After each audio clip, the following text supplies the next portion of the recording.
नमस्कार मित्रांनो, आज परत एक नवीन गोष्ट घेऊन मी आलेली आहे आणि आजची गोष्ट खूपच गमतीची आहे आणि आजच्या गोष्टीच्या नावामध्येच गंमत दडलेली आहे आणि त्या गुष्टीचं नाव आहे गमतीचं पान आणि ही गोष्ट आहे आपल्या लाडक्या श्रीकृष्णाची.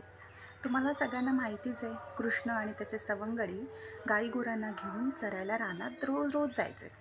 तिथे छानपैकी मजा करायचे, खेळायचे, दंगा करायचे, गाईगुरांना चारा खाऊ द्यायचे, कारण तिथे नदीकिनारी चांगला हिरवागार छानपैकी चारा मिळायचा गाईगुरांना. मग दरम्यान ते यमुनेच्या डोहात डुबकी मारायचे, खेळायचे, खूप धम्माल करायचे आणि मग शिदोरी सोडून फराळ करायचे, खायचे आणि संध्याकाळी जसा सूर्य मावळे सगळेजण आपापल्या घरी परतायचे.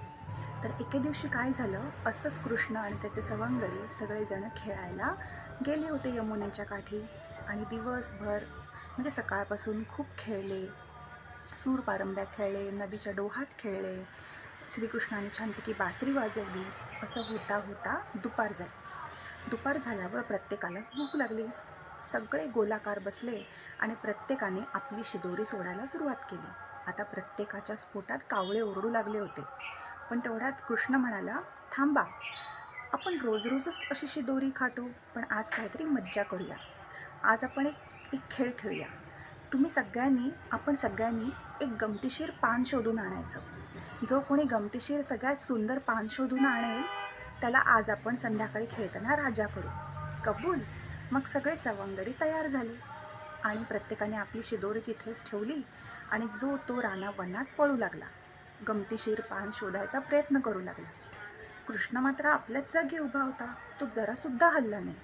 मग पेंद्याला आला संशय. मग पेंद्या म्हणाला, अरे श्रीकृष्ण, असं कसं? तू आम्हाला फसवतोयस काय लबाडा? आम्ही सगळे दूर गेल्यावर आम्ही जे गोड गोड पदार्थ आणले ते खाण्याचा तुझा इरादा आहे. कृष्ण म्हणाला, नाही रे, मी काय वेडा आहे का? मी ऑलरेडी हे आणून ठेवलेलं आहे. जो माझ्या गमतीचं पान आहे ते मी ऑलरेडी आणून ठेवलेलं आहे.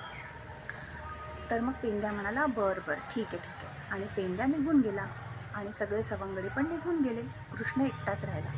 थोड्या वेळाने एक एक जण परतू लागला. आता प्रत्येकाच्या हातात एक झाडाचं पान होतं. जो तो आपलं आपलं पान दाखवू लागला. कोणी कर्दळीचं पान आणलेलं होतं, कोणी वडाचं पान आणलेलं होतं, कोणी पिंपळाचं पान आणलं होतं, कोणी अंजिराचं, कोणी सागवानाचं, फणसाचं, आंब्याचं आणि प्रत्येकजण म्हणत होता, माझंच पान गमतीचं आहे, माझंच पान गमतीचं आहे. आता सगळ्यांचं लक्ष कृष्णाकडे गेलं. पेंद्या म्हणाला, ए कृष्ण, दाखव ना तुझं गमतीचं पान कुठं आहे ते. तर कृष्ण म्हणाला,